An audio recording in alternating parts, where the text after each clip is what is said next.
As an artist and as a person, I'm pretty fearless in a way, in most ways, I think. The very beginning is the present moment for sure, and it's really a mirror. I think of a canvas as, or a piece of paper, my starting place as the mirror, and it's my reflection. It's a place to be honest, so whatever I need to be honest about then sometimes comes out in the art, and it can be representational, it can be completely abstract. It is kind of a representation of an experience of getting to know myself, and it translates the same way back to the viewer when they experience the painting. And I think that present moment awareness is what draws people in, because the stronger that is within me when I'm working, it comes out for the viewer when they experience it. Every brush stroke is personal. If you think of it as the tone of somebody's voice, the way they walk into a room, all these things about somebody or about a place can be found in something like a brush stroke, or just a tiny detail that might have been a mistake but is really capturing like a piece of me. Right off the bat, I liked the small feel and the architecture, just the way I could already tell the art was already here when I walked on campus. And there was a pen and paper feel to the way the art department worked, because I'm not the biggest fan of computers and technology and everything. It's not my way of communicating, so that drew me to the school. Critical thinking, I think thinking for myself first and foremost, which is really a starting point for my artwork too, now that I realize that. I go to the present moment, I go to right now.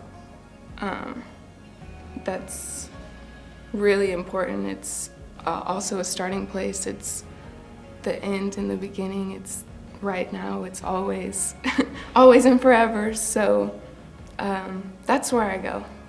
The classes, I've come to realize with experience, like you can be told something, you know, all day long, but it's when you finally like learn the hard way, so to speak, or just go through it yourself, see it yourself. That's when it's really, you're really working, you're really growing. And I've been through, you know, all these classes as a senior. I've learned a lot, but I'm realizing I'm just now finally growing and realizing those things that I've learned are coming into place right now as I'm getting ready to leave. Oh, just that this is home. This is a really special piece for me because I think it really represents where I'm at right now in my art.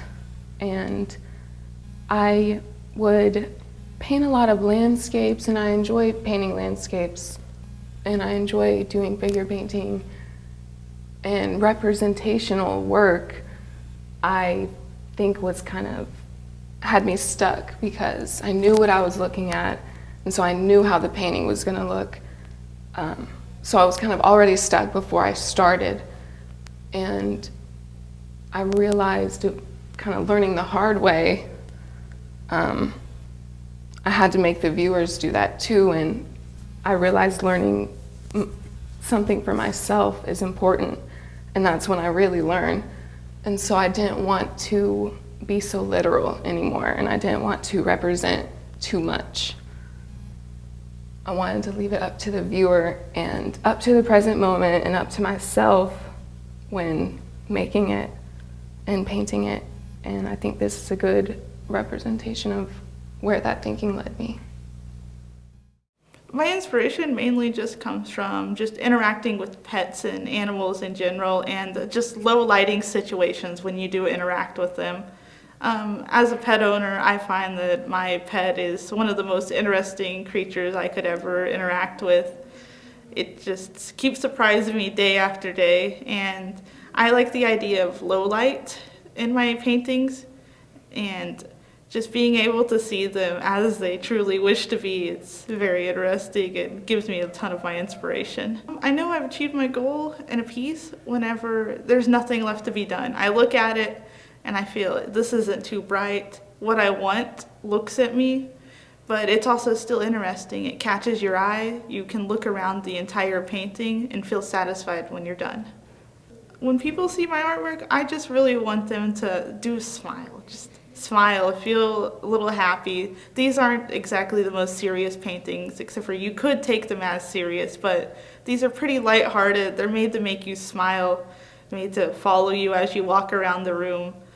I had set up a tour to go to USAO, and whenever we toured the art department, I just saw students just having a great time, and the professors were the ones who actually gave me the tours, and they came in and they spoke to me about the programs that they offer, and honestly, I didn't tour any other college after I toured USAO. I was just hooked as soon as I came here. It just felt like a place I could be comfortable in. I didn't have to look elsewhere because I found it as soon as I stepped foot on campus.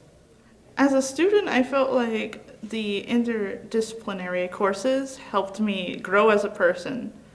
Personally, I came from a very small town, no outward thinking whatsoever, and going to USAO, I was forced to think other ways and forced to ask questions about the society we live in and if it's right or wrong. As an artist, I feel like I've grown so much from where I came from. I started coming in doing very basic stuff. It was static, and I look back at it now and I know it was boring and too bright, too saturated, and now I'm able to do what I want as an artist and use energetic brushstrokes and paint what I want. As an artist, I feel like I am able to do what I want to do now rather than being stuck in a single label of what I could do. Go to classes, and don't be afraid to ask your professors questions or for help. A lot of times I've been stuck, I've been sad, I've been crying, and I've been able to go to my professors and talk to them, and they've given me guidance and helped me go in the direction that would lead to my best growth. This painting, I completely built it from scratch. I bought the wood, I built the frame, I stretched the canvas, gessoed it, and it just has it's one of my favorite paintings because I just started everything from scratch and was able to create what it is now. I worked really energetically with the brush strokes in order to make them extremely interesting to follow and look over the entire painting. And this painting, it's meant to be hung in a way where it can watch you from a distance. And as you walk into a room, you'll make eye contact with it and you'll continue walk closer and closer to it. And in a way, getting closer breaks the magic by being able to see the brushstrokes of it. But I like to look around the painting, to be able to follow the brushstrokes around the entire painting, even though your eyes continuously become drawn to its eyes. I hope when people look at this painting, they're able to smile. Anybody who has a cat knows whenever they get like this, they get crazy in the hallways at nighttime and do their own thing. I really enjoy glowing eyes on cats. Anytime you shine a light at your cat, it becomes not your cat, it becomes a being of another world.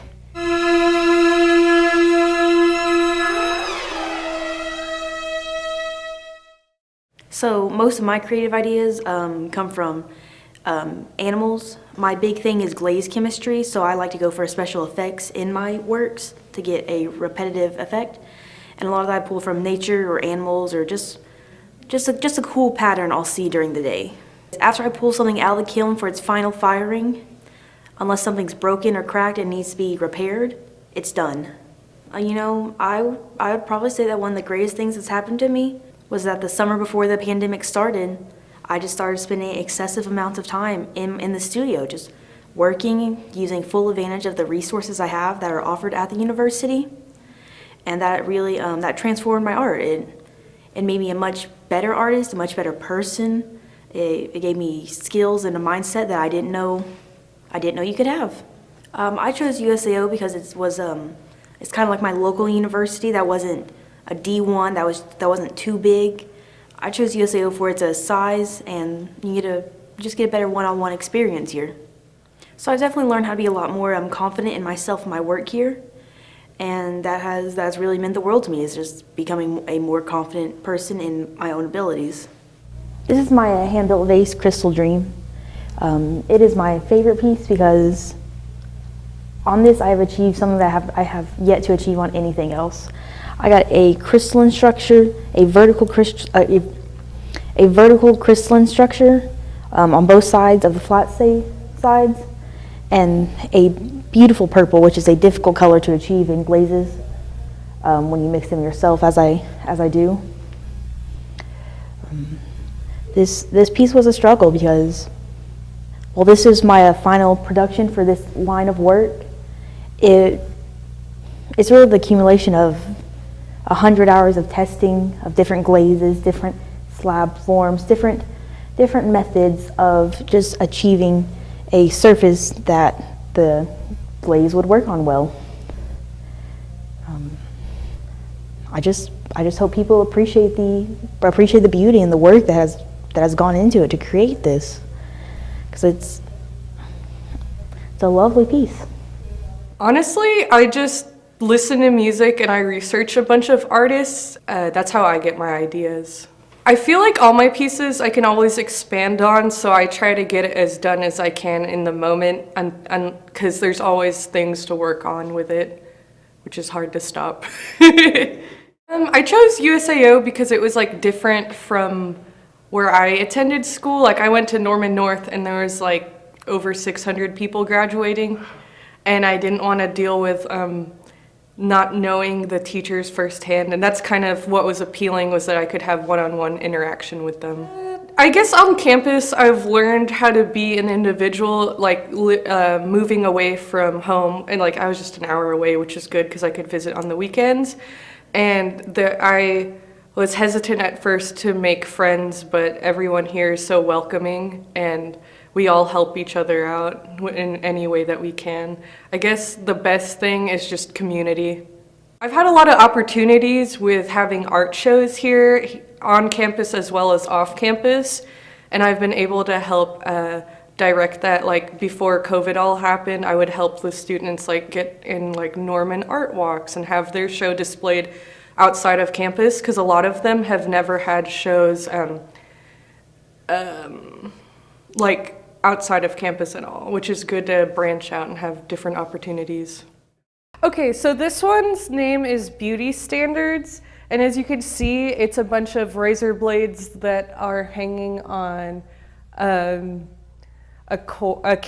cables to make it have a streamline effect. And I have it displayed as even as I can, but I just wanted them draped down. There's actually 400 razor blades here, and it doesn't look like it, but it was a lot of, there's a lot of them. And I honestly, this is a piece that I could keep continually adding things to. I don't remember if I've named the piece yet, but it's Beauty Standards, and conceptually it's about how women are put in these standards about how they need to dress, how they need to appear, and how they need to be clean shaven. For their legs or their arms, or just appear as if they have no hair in general. But this piece could go in a lot of ways depending on how you look at it conceptually. So from when others have looked at it, and from when I think of this piece in a different way, it could also be implied on the pink tax, how pink products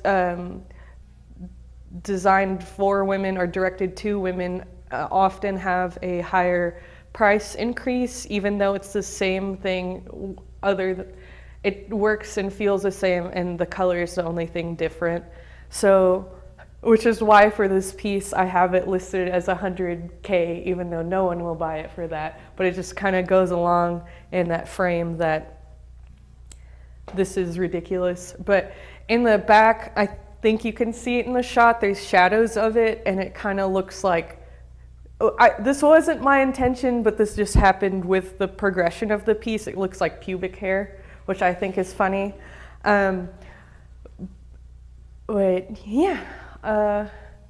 This is probably the biggest scale I've done so far, but I don't think I'll stop here. It's just I was limited to what room I had in the gallery because I had to alter it to the space that was in here.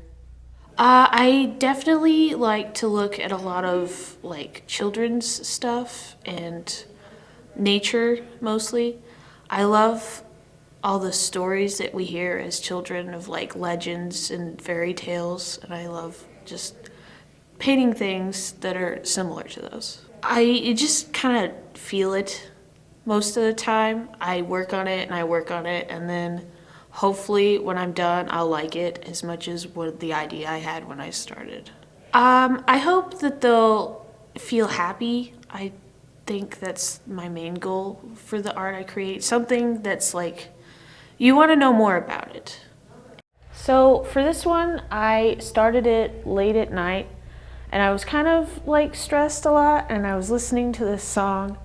And while I was listening to this song, I just thought of this. It took me a long time to finish it, so I was like growing with it at the same time. And it's just become like a really nice piece for me. I feel really connected to.